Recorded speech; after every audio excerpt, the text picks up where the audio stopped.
Passei um ano sem postar nada, mas estou aqui. E vamos pro vídeo. A peste negra é como ficou conhecida a peste bubônica, doença causada pela bactéria Yersinia pestis, que atingiu o continente europeu em meados do século XIV. Os historiadores acreditam que a doença surgiu em algum lugar da Ásia Central e foi levada por genoveses para o continente europeu. O resultado foi catastrófico, pois a doença atingiu praticamente todo o continente e resultou na morte de milhões de pessoas. As estimativas mais tradicionais falam que cerca de 1/3 da população europeia morreu por causa da crise de peste negra, mas algumas estatísticas sugerem que a quantidade de mortos possa ter ultrapassado a metade da população europeia. Onde surgiu a peste negra? A peste bubônica é uma doença causada pelo Yersinia pestis, uma bactéria que é encontrada em pulgas que ficam em ratos contaminados. Quando as pulgas contaminadas têm contato com seres humanos, a transmissão da doença acontece. A partir daí, a peste pode ser transmitida de humano para humano pelas secreções do corpo ou pela via respiratória. Os historiadores acreditam que a peste negra surgiu na Ásia Central. Existem inúmeras teorias sobre o lugar específico onde a doença surgiu, mas a mais aceita sugere que o lugar de origem é a China e que, durante muito tempo, a peste tenha atuado exclusivamente na Ásia Central. A partir do século XIV, ela se espalhou por terra e por mar pelo Oriente. Regiões como a Mongólia, parte da China, Síria, Mesopotâmia e Egito teriam sido atingidas no começo do século XIV, causando a morte de cerca de 24 milhões de pessoas nesses locais. A doença teve contato com os europeus por meio de um conflito que aconteceu em Cafa, colônia genovesa localizada na Crimeia, região atualmente disputada por Ucrânia e Rússia. Em 1343, Cafa foi sitiada por tropas tártaras do Kanato da Horda Dourada. O conflito seguiu com interrupções até que, em 1346, as tropas tártaras foram dizimadas por um surto de peste negra. Os tártaros decidiram utilizar a doença como arma e lançaram cadáveres contaminados para dentro da cidade. O resultado foi imediato e a cidade de Cafa também começou a sucumbir perante o surto de peste. Fugindo da doença, genovenses começaram a abandonar Cafa, retornando para a Península Itálica. Nesse retorno, os genoveses levaram a enfermidade para locais como Constantinopla, Gênova e Marsella, o que resultou na disseminação por todo o continente europeu. Acesse também Baixa Idade Média. Conheça o período em que a peste negra se disseminou. Difusão da peste negra pela Europa. A partir dos portos no litoral mediterrâneo, a peste negra difundiu-se pela Europa. Em 1347, a doença chegou a Sicília, ilha ao sul da Península Itálica. Em 1348, chegou a Marsella, sul da França. Em 1349, alcançou Gênova e o norte da Itália e, a partir daí, espalhou-se por toda a Europa. A difusão dessa doença levou morte por todo o continente europeu, uma vez que ninguém sabia o que a causava. Isso naturalmente fez surgir todo tipo de especulação a respeito das causas da peste.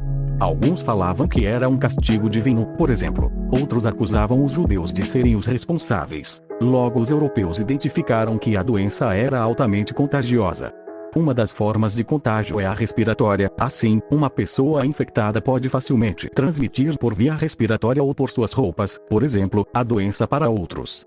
A peste negra atuava de maneira fulminante, e a pessoa que a contraía falecia em questão de dias. A peste transmitida pela via respiratória é conhecida como peste pneumônica. Segundo o historiador Hilário Franco Júnior, a pessoa doente falecia em até 3 dias depois de contraí-la.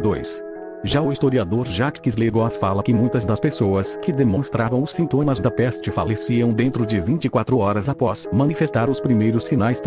Como era a vida das pessoas durante a peste negra?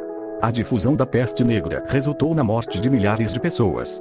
A doença espalhou-se por cidades e pelo campo, embora tivesse ação mais mortal nos grandes centros urbanos. Locais inteiros foram devastados, e o caos disseminou-se. Algumas regiões da Europa começaram a perseguir os doentes, isolando os que adoeciam para deixá-los morrer. Em alguns casos, os doentes eram executados. O escritor italiano Giovanni Boccaccio presenciou a peste negra com seus próprios olhos e deixou relatos a respeito do que viu. Ele falou dos sintomas, do alto grau de contágio da doença, mas também abordou o desmoronamento da ordem com a disseminação da peste, pois muitas das autoridades foram contaminadas e, eventualmente, faleciam.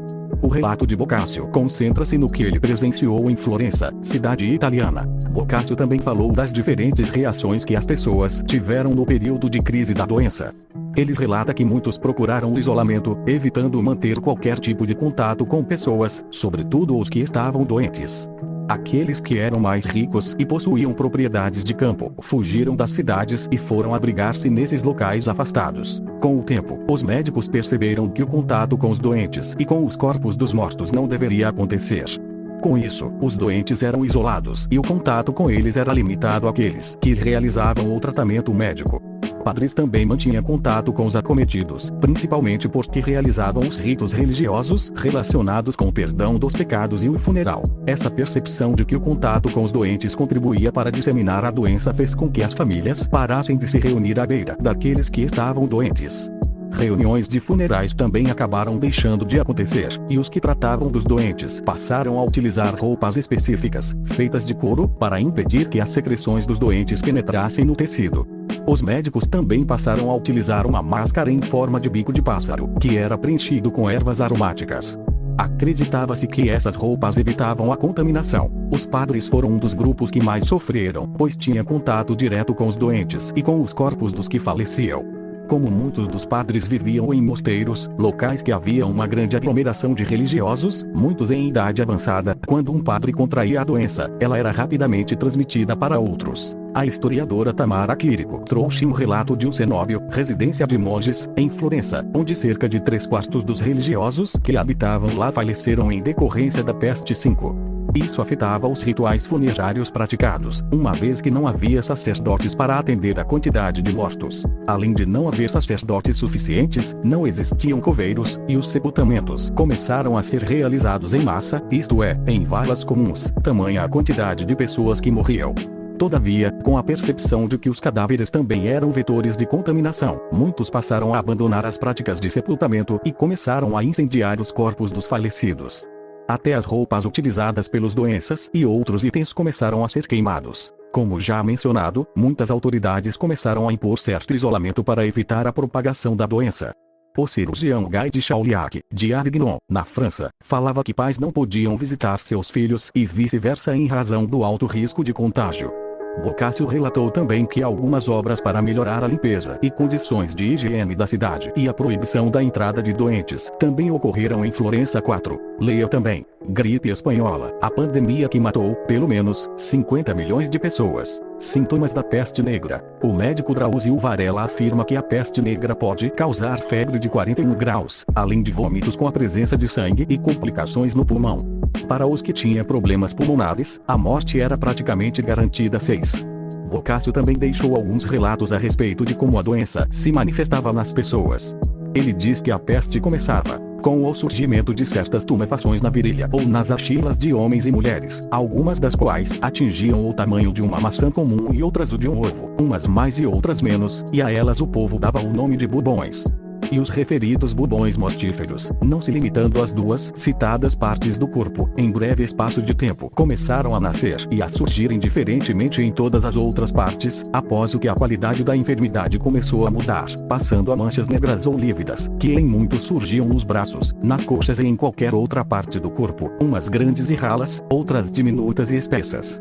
E, tal como ocorrerá e ainda ocorria com o bubão, tais manchas eram um indício inegável de morte próxima para todos aqueles em quem aparecessem. 4. Por meio desse relato, podemos perceber que as regiões inchadas do corpo por causa da doença eram chamadas de bubões, por isso peste bubônica. A expressão peste negra, por sua vez, faz referência às manchas pretas que apareciam no corpo das vítimas que contraíam a doença. Consequências. O primeiro e o maior surto de peste negra ocorreu entre 1348 e 1350, mas outros surtos aconteceram ao longo de todo o século XIV. A peste foi uma doença que esteve presente na vida dos europeus até 1720, quando o último surto foi registrado em Marselha, na França. A atuação da doença na Europa ao longo do século XIV contribuiu para uma redução populacional drástica. As estimativas tradicionais falam que a enfermidade foi responsável pela redução de 1/3 da população do continente europeu, mas alguns historiadores, como Jacques Legoff, têm trazido novos dados, demonstrando que a quantidade de mortos possa ter sido maior que isso. Legoff fala que entre metade e 2/3 da população europeia possa ter morrido por causa da doença e, em alguns locais, como a Inglaterra, ele sugere que a mortalidade esteve